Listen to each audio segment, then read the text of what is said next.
अगर मैं तुमसे पूछूं लुकिज्म का सबसे डेंजरस फाइटर कौन है तो शायद तुम जेम्स ली, गन पार्क या गैप्रियन किम का नाम लोगे। लेकिन असली सवाल ये नहीं है। असली सवाल ये है कि कौन सी जनरेशन ने सबसे बड़े मॉन्स्टर को क्रिएट किया था। क्योंकि लुकिज्म की हिस्ट्री अगर तुम ध्यान से देखोगे तो तुम्हें एक पैटर्न नजर आएगा। जो प्री जनरेशन है यानी कि जनरेशन 0 उसने एक किंग को क्रिएट करा था और जनरेशन 1 ने एक लेजेंड को क्रिएट किया था और जो जनरेशन 2 है शायद वो एक ऐसे मॉन्स्टर को क्रिएट कर रही है जो आगे चल के इन सबको सरपास कर देगा। तो आज हम रैंक करेंगे हर एक जनरेशन के स्ट्रॉन्गेस्ट रिप्रेजेंटेटिव को और ये रैंकिंग हाइप या फैन बॉइंग पर नहीं होगी, ये फीट्स, अचीवमेंट और इन्फ्लुएंस पर बेस्ड होगी।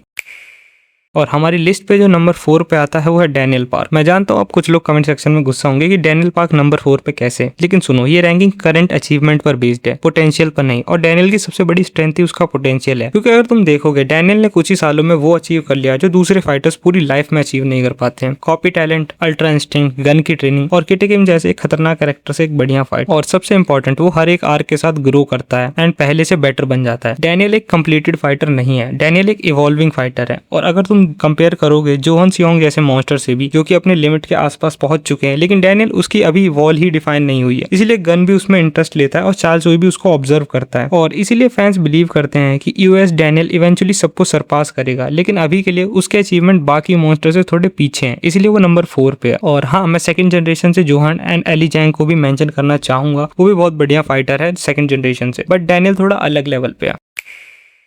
अब बात करें नंबर 3 की, उस पर मैं गन पार्क को रखना चाहूंगा जो कि जनरेशन 1.5 से आता है। गन पार्क वो है जिसने पूरी जनरेशन 2 को शेप किया है। गन पार्क सिर्फ स्ट्रॉन्ग नहीं है, एक फैक्ट्री है, एक मॉन्स्टर फैक्ट्री। उसने डैनियल, जोहन, एली जैसे फाइटर्स को ट्रेन कराया है और ऑलमोस्ट हर मेजर जनरेशन 2 फाइटर किसी न किसी वे में गन से इन्फ्लुएंस होकर ग्रो हुए हैं। एंड इवन अगर तुम देखोगे जितने भी लोग को गन ने ट्रेन कराया वो सारे के सारे मॉन्स्टर हैं जिनके सामने जनरेशन 1 के फाइटर भी बच्चे लगते हैं। और जिन्हें याद हो यहाँ तक गन पार्क जेम्स ली की ट्रेनिंग में भी हेल्प करता था, जो कि हमने यहाँ पे देखा भी था। इसी वजह से उसको ट्रेनिंग जीनियस का टाइटल भी मिला है। और उसने बस फाइटर्स को ही ट्रेन नहीं करा बल्कि उसके खुद के अचीवमेंट भी काफी इंसेन है, जैसे कि मल्टीपल क्रू को डोमिनेट करना एंड उन्हें कंट्रोल करना, काउंटलेस टॉप टियर को डिफीट करना और हर बार इम्पॉसिबल सिचुएशन से सर्वाइव करना। गन का सबसे डेंजरस एस्पेक्ट उसकी फिजिकल स्ट्रेंथ नहीं है, उसका माइंडसेट है। उसको फाइट करना पसंद है और दूसरे फाइटर्स को ट्रेन करना भी। एंड मैं गन के साथ गू किम को भी मेंशन करना चाहूंगा जनरेशन 1.5 से, क्योंकि ये दोनों काफी कमाल के फाइटर है। बहुत से लोग ये भी बिलीव करते हैं जो जनरेशन 1 के किंग्स हैं वो इनके सामने कुछ भी नहीं है। बाकी तुम लोग क्या मानते हो तुम कमेंट में बता सकते, लेकिन फिर भी एक आदमी है जिसके अचीवमेंट्स गन पार्क से भी थोड़े ज्यादा हैं और वो है James Lee, the legend of first generation. Honestly ये टाइटल उसने अर्न किया है। जनरेशन 1 कोई नॉर्मल जनरेशन नहीं थी। उस टाइम कोरिया में हर मेजर रीजन में किंग्स रूल करते थे, जैसे आनसन, डाएगू, सियोल, हर जगह अपने किंग्स थे। और फिर आया जेम्स ली, उसने सिस्टमैटिकली फर्स्ट जनरेशन को डिस्ट्रॉय कर दिया। सोचो एक पूरी जनरेशन, दर्जनों किंग्स और एक बंदा आता है जो इन सबको हरा देता है बारी बारी से। और इतना ही नहीं, वो उन्हें परमानेंटली स्कार और डैमेज भी करता है, जैसे कि टीजोमा की आई देख लो और गोंग सियोप का लेग। और भी दूसरे किंग्स हैं जिसको उसने अच्छे खासा डैमेज करा था। और एक ये भी वजह है कि फर्स्ट जनरेशन के किंग्स थोड़ा रिस्पेक्ट करते हैं जेम्स ली को एंड डरते हैं उससे। जेम्स की स्ट्रेंथ सिर्फ पावर नहीं थी, स्पीड, टेक्निक, बैटल आईक्यू और अडेप्टेबिलिटी उसका सबसे मेजर वेपन, जो कि अभी हमने देखा भी था टॉम ली के साथ। लिटरली तुमने जब भी जेम्स ली को फाइट करते हुए देखा होगा, वो फर्स्ट टाइम तो ऐसा लगता है कि वो क्या कहते हैं सामने वाला बंदा उसको डोमिनेट कर रहा है, बट सडनली वो एकदम से इतने जल्दी अडेप्ट करता है कि वो उनको ओवरपावर्ड कर देता है। और यही चीज जेम्स ली को इतना अलग बनाती है। जेम्स ली बिल्कुल परफेक्ट है उसके टाइटल के हिसाब से। और अगर मैं जनरेशन 1 से दूसरे फाइटर्स को भी या फिर दूसरे किंग्स को भी अगर मेंशन करूं तो मैं उसमें किटे किम एंड सियोंग जी को भी मेंशन जरूर करूंगा, क्योंकि ये दोनों भी काफी कमाल के फाइटर हैं। और इन लोग की फाइट भी हुई थी जेम्स ली के साथ, जो कि हम कह सकते हैं कि ड्रॉ हुई थी, क्योंकि उनकी फाइट कहीं कंक्लूजन तक नहीं पहुंची थी, वो किसी न किसी वजह से रुक गई थी। और इसी वजह से मैंने नंबर 2 पे जेम्स ली को रखा है।